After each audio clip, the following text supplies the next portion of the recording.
Hello, my name is Phil Easter, historian and writer from Baltimore, Maryland, also known as the Amazing Memory Man. We're recording tonight on Monday, November 11th, Veterans Day, 2024. This is story number 66 on my YouTube channel, which is Phil Easter, the Amazing Memory Man. First, I'd like to mention about this day that we celebrate as Veterans Day in the United States. It was 106 years ago today that World War I ended on November 11th, 1918, sometimes called the Great War. But that war ended on this day, and the time in France where most of the soldiers were, it was the 11th hour of the 11th day of the 11th month that the Great War ended. At 11 o'clock in the morning, French time, in 1918.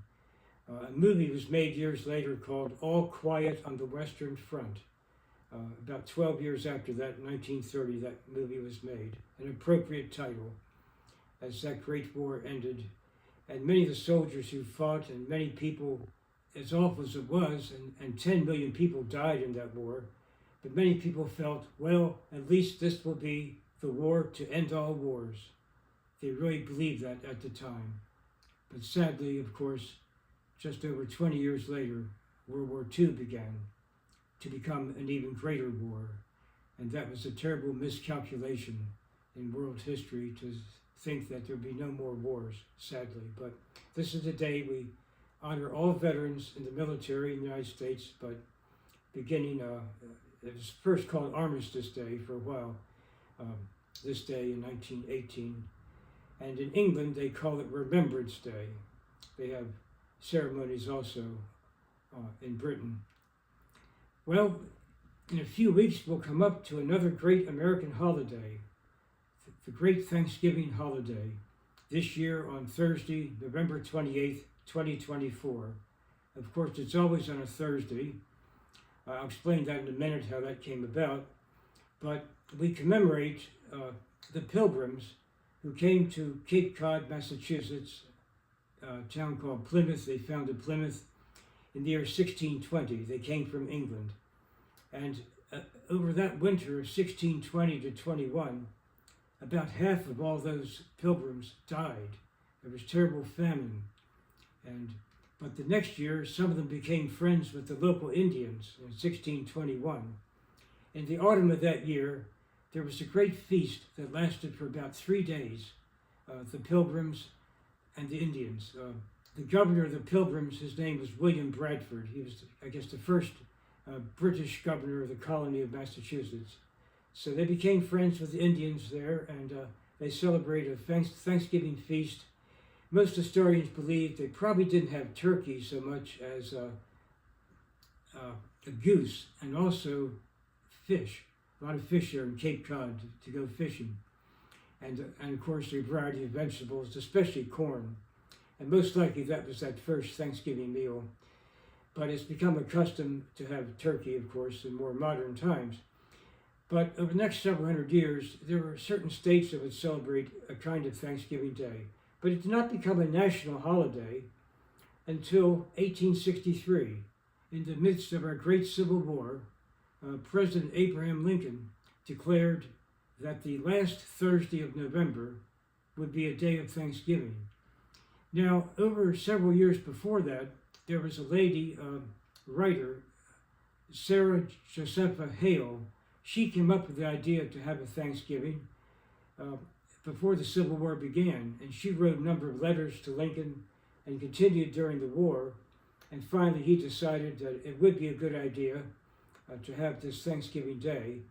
And it's interesting to note that the first Thanksgiving Day as a national holiday was exactly November 26, 1863. That was the last Thursday that year of November.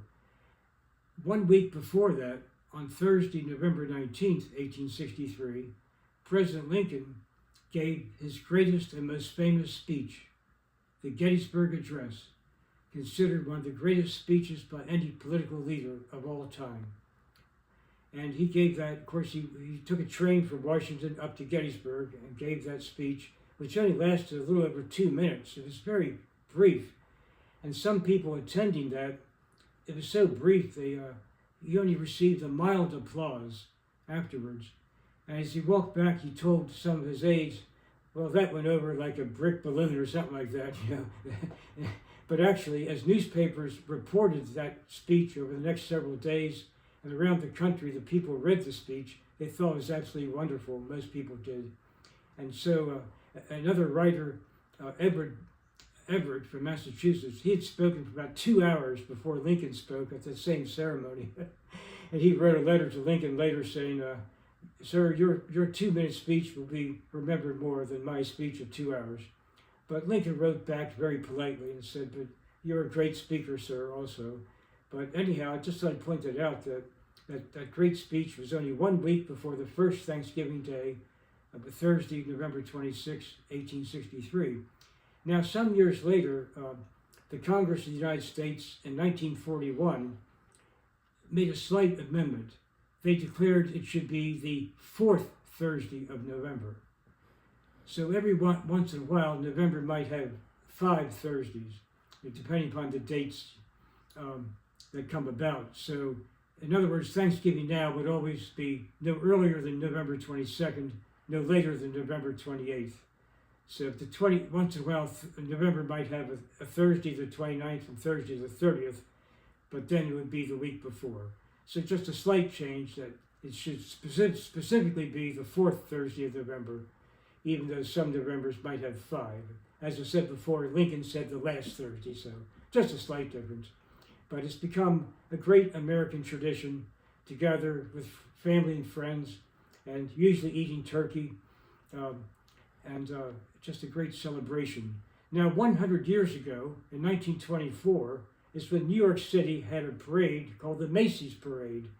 They sponsor that parade every year, and that started exactly 100 years ago. So I imagine this year on November 28th, Thanksgiving Day, I should think the TV networks who often show that would note that it's been 100 years. But let's see if they do, if they let the people know that.